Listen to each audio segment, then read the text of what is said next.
आज हम लोग इस वीडियो में डिस्कस करेंगे एक्सरसाइज नंबर 7.2 जो कि हमारा सेकंड ईयर का मैथ्स है।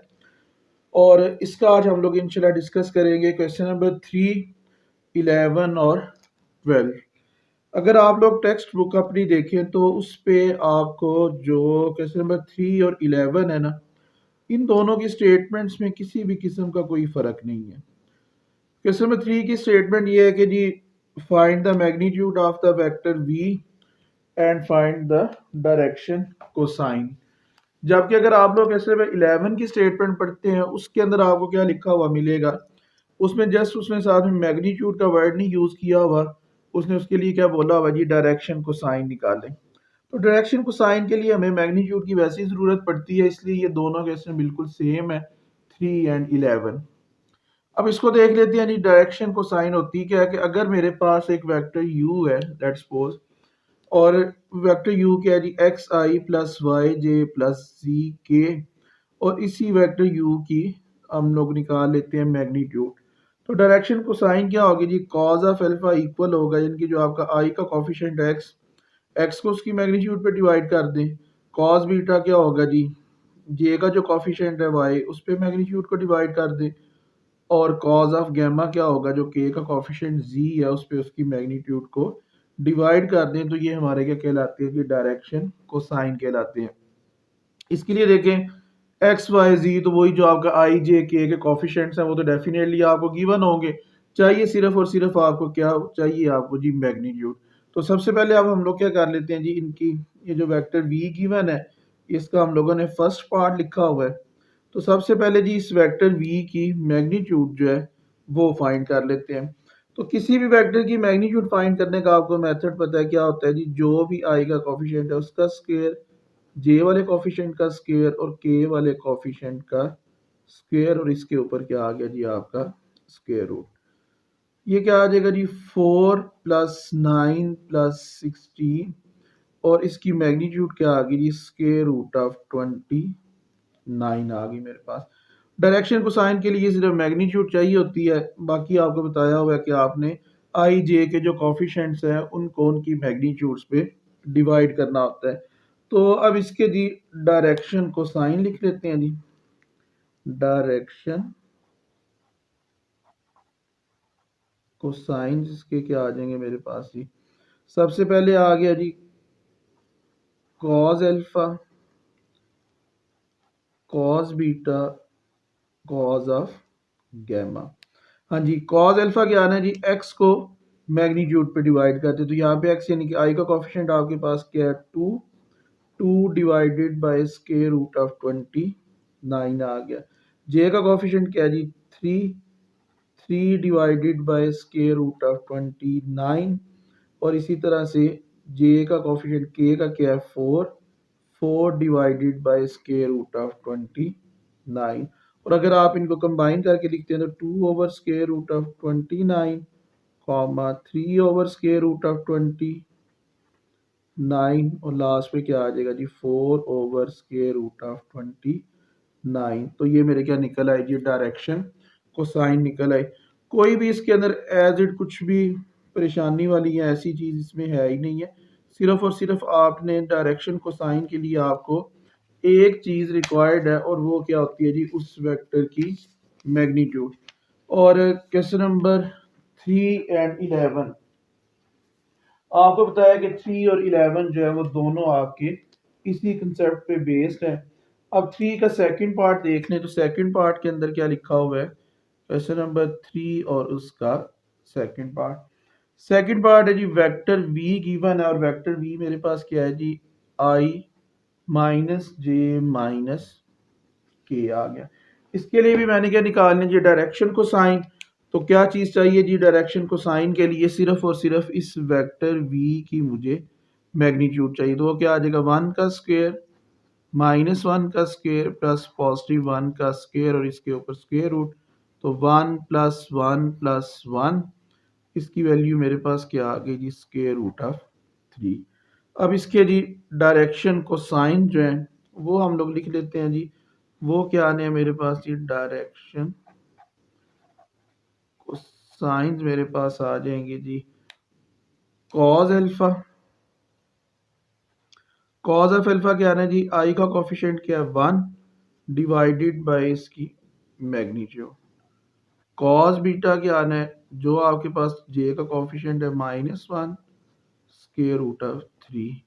उसके बाद के कॉज ऑफ गैमा, के का कोफिशिएंट -1 ओवर क्या आ गया जी मेरे पास स्क्वायर रूट ऑफ 3। तो इनको आप लोग जो है वो अगर एज ए कॉमन लिखेंगे इकट्ठा करके तो ये आपके पास सेम यही चीज़ जो है वो आपका आंसर आ जाएगा जी 1 over square root of 3 -1 over square root of 3 -1 over square root of 3 जो है वो इसका आंसर आ जाएगा आप लोगों के पास।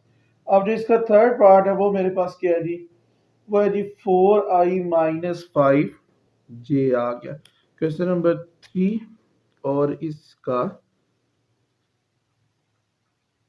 थर्ड पार्ट क्या है जी, v वेक्टर है जी, vector v is equal to 4i-5 जी। अब इसमें जो आपका k जो है वो नहीं लिखा हुआ, इट मींस कि k का कॉफिशिएंट आपका क्या है जी 0। डायरेक्शन को साइन के लिए सबसे पहले क्या चाहिए जी, इसकी मैग्नीट्यूड। तो वो मेरे पास क्या आ जाएगी जी 4 का स्क्वायर प्लस -1 का स्क्वायर प्लस 0 का स्क्वायर, क्योंकि आपके पास आगे जो है वो के नहीं गिवन, तो इट मींस कि के का कॉफिशिएंट आपके पास यहाँ पे फिर क्या है 0 है। तो ये आपके पास बच्चे क्या आता है जी 16 प्लस 25, इसके ऊपर क्या आ गया जी स्क्वायर रूट, और मेरे पास इसका आंसर क्या आ गया जी स्क्वायर रूट ऑफ 41 आ गया। हाँ जी, अब इससे आगे क्या लिखने हैं जी, इसके डायरेक्शन को साइन लिखने हैं। अब हम लोग क्या कर लेंगे जी, इसके डायरेक्शन को साइन लिख लेते हैं। तो डायरेक्शन को साइंस मेरे क्या बनेंगे जी, कॉज ऑफ अल्फा क्या आना है कि जी जो आपके पास आई का कोफिशिएंट है मतलब 4, और इसको क्या कर दें इसकी मैग्नीट्यूड पे डिवाइड कर दें।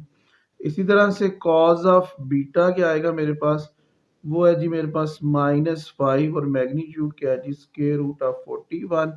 और कॉज ऑफ गैमा मेरे पास क्या आ जाएगा 0 ओवर स्क्वायर रूट ऑफ 41। तो डायरेक्शन को साइंस क्या बन गए 4 over square root of 41 -5 over square root of 41 और उसके बाद 0। तो ये आपके पास क्या आ गई जी, इसके डायरेक्शन को साइन आ गए। अब आपको क्या बोला है कि आपको बोला है कि आपका जो क्वेश्चन नंबर 3 का कंसेप्ट है सेम टू सेम वही कंसेप्ट आपका किसका जी क्वेश्चन नंबर 11 का। तो अब हम लोग जो है क्वेश्चन नंबर 11 जो है उसको डिस्कस कर लेते हैं। क्वेश्चन नंबर 11 का जी फर्स्ट पार्ट जो है वी वेक्टर एक मुझे गिवन है, और वो वेक्टर मेरे पास क्या है जी 3i-j+2 के आ गया। अब मैंने क्या निकालना है जी, इस वेक्टर के डायरेक्शन को साइंस निकालने हैं। तो एक ही चीज मुझे जस्ट फाइंड आउट करनी है, और वो क्या है जी इसकी मैग्नीट्यूड। तो वो मेरे पास क्या आ जाएगी 3 का स्क्वायर -1 का स्क्वायर प्लस 2 का स्क्वायर। तो ये 9 प्लस 1 प्लस 4। तो इस वेक्टर की मैग्नीट्यूड मेरे पास क्या आ गई जी स्क्वायर रूट ऑफ 14 आ गई। अब मैंने क्या फाइंड करना है जी, डायरेक्शन को साइन इसके लिखने हैं। तो डायरेक्शन को साइन इसके देख लें जी, डायरेक्शन को साइन इसके क्या बनते हैं जी, डायरेक्शन को साइंस क्या आ जाएंगे जी मेरे पास cos alpha cos beta cos gamma. Cos of alpha क्या आ जाएगा मेरे पास जी, जो आई का कोफिशिएंट है जी 3 डिवाइडेड बाय वेक्टर्स मैग्नीट्यूड के over square root of 14। Cos of beta आपके पास क्या आएगा जी -1, जे का कोफिशिएंट -1 है ओवर स्क्वायर रूट ऑफ 14। और कॉज ऑफ गैमा आपके पास क्या आ जाएगा जी, के का coefficient 2 2 over square root of 14 यानी कि 3 over square root of 14 -1 over square root of 14 and 2 over square root of 14 आ गया।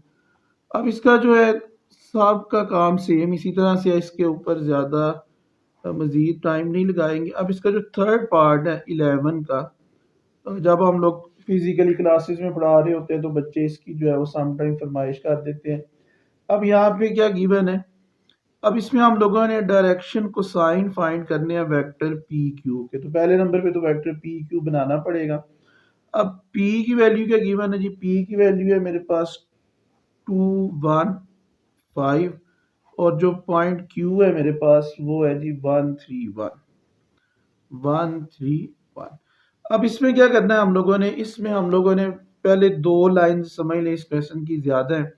वो क्या है कि जी हमने पहले नंबर पे ये वेक्टर पी क्यू जो है वो फाइंड करना है। पहले वेक्टर पी क्यू फाइंड होगा, उसके बाद हम लोग उसकी मैग्नीट्यूड निकाल के उसी तरह से इसके डायरेक्शन को साइंस जो है वो फाइंड कर लेंगे। तो अब आपको पता है कि जी वेक्टर पी क्यू जो है वो किसके इक्वल आना है? O Q minus O P. जो पॉइंट बाद में लिखा होता है उसका पोजीशन वेक्टर पहले, और पहले जो पॉइंट लिखा होता है उसका पोजीशन वेक्टर बाद में लिखा जाता है। तो अब इसको देख लें जी। ओ क्यू क्या आएगा मेरे पास? आई प्लस 3j प्लस के। अब ओ पी की वैल्यूज जो है इनके साइन जो है वो चेंज करके लिख रहा हूँ। तो ये देखिए ये 2 है तो ये आपका क्या आ जाएगा? -2। ये 1 है पॉजिटिव तो ये भी आपका क्या हो जाएगा? -j। ये 5 भी आपका पॉजिटिव है तो ये भी आपका क्या हो जाएगा? नेगेटिव हो जाएगा। अब इसको सॉल्व कर लें तो आपके पास वेक्टर पी क्यू की वैल्यू क्या आ जाएगी? आई माइनस 2i तो ये सिंपली आई बच जाएगा मेरे पास। 3j माइनस जे तो ये आपके पास 2j और ये आपके पास क्या आ गया जी? -4k। ये वेक्टर पी क्यू फाइंड हो गया मेरा। अब मैंने क्या कर लेना जी? इस वेक्टर पी क्यू की मैग्नीट्यूड जो है उसे फाइंड कर लें। ये आपके पास क्या आएगा जी? -1 का स्क्वायर प्लस 2 का स्क्वायर माइनस 4 का स्क्वायर आ गया मेरे पास। तो ये 1 plus 4 plus 16 P Q vector की मैग्नीट्यूड मेरे पास क्या निकल आई जी? Square root of 21। अब मैंने क्या लिखना है जी? इसके डायरेक्शन को साइन जो है वो लिख लेंगे जी। डायरेक्शन कोसाइंस तो वो मेरे पास क्या आ जाएंगे जी? First of all cos alpha, cos beta और कॉज गैमा। तो कॉज ऑफ अल्फा की वैल्यू क्या बनेगी मेरे पास? जो मेरे पास आई का कोफिशिएंट है वो क्या मेरे पास? -1 -1 over square root of 21।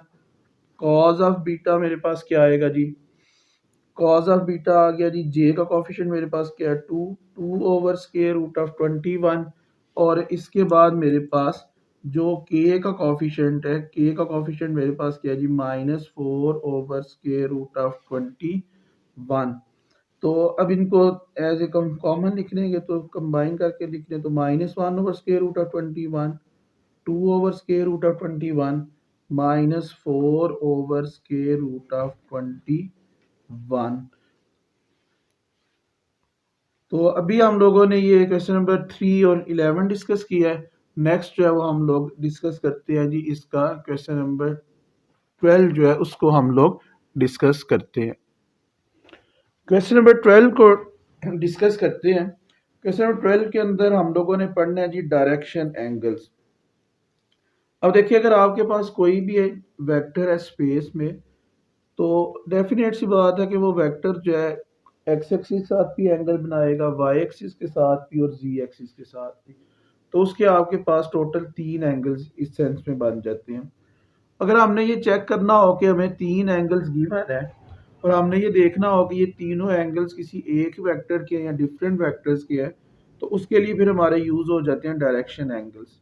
Simple सा रिलेशन है कि अगर आपको जो तीनों एंगल्स गिवन है मतलब cos square alpha plus cos square beta plus cos square gamma, अगर आपका 1 आ जाए तो हम लोग कहते हैं कि ये जो हमें ट्रिपल गिवन है, ट्रिपलेट्स जो गिवन है, ये एक वेक्टर के ही एंगल्स हैं। और अगर ये 1 ना आए तो हम लोग कहते हैं कि ये एक वेक्टर के एंगल्स नहीं है। तो ये सिंपल सा काम है। इसमें देखिए अब मुझे 3 एंगल्स गिवन है, 45 डिग्री, 45 डिग्री एंड 60 डिग्री।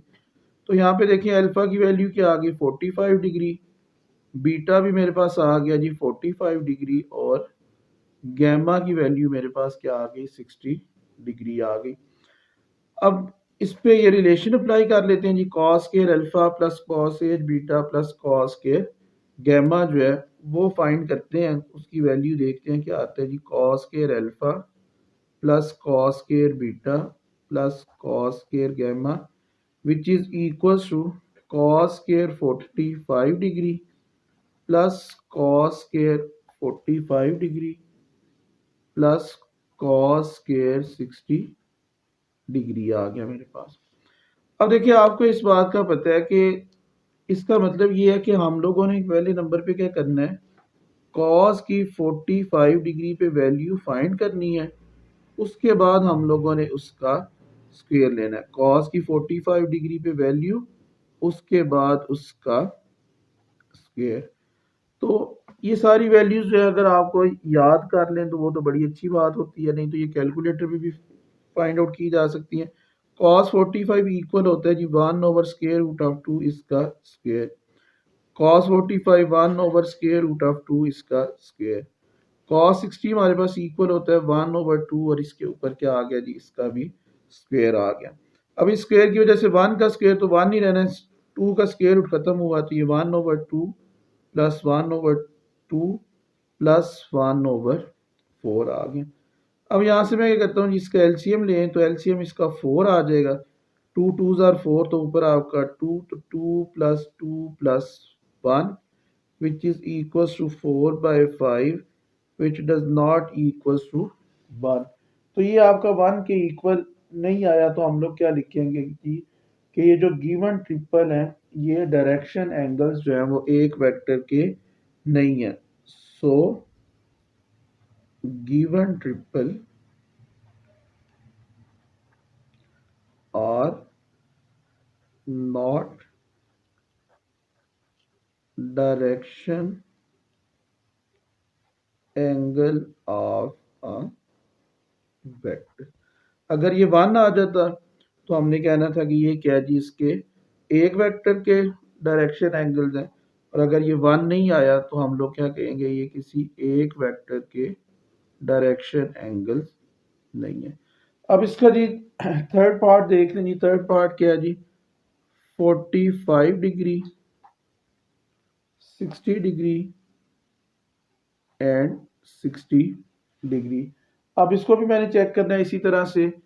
तो इसमें देखिए जो पहला एंगल है उसको अल्फा कह लेंगे, दूसरे को बीटा और तीसरे को gamma.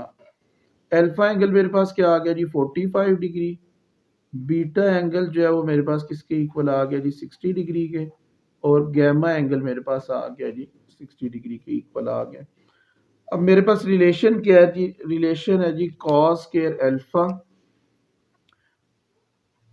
Cos square alpha plus cos square beta plus cos square gamma. इसकी मैंने वैल्यू फाइंड करनी है।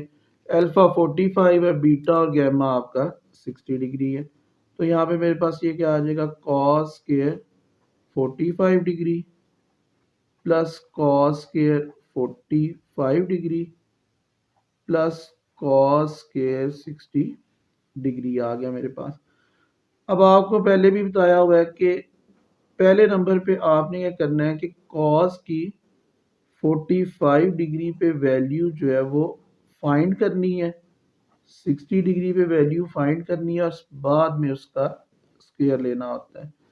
तो इन सब के अब देखें वैल्यूज, cos 45 डिग्री इक्वल होता है 1/स्क्वायर रूट ऑफ 2 और इसके ऊपर स्क्वायर आ गया।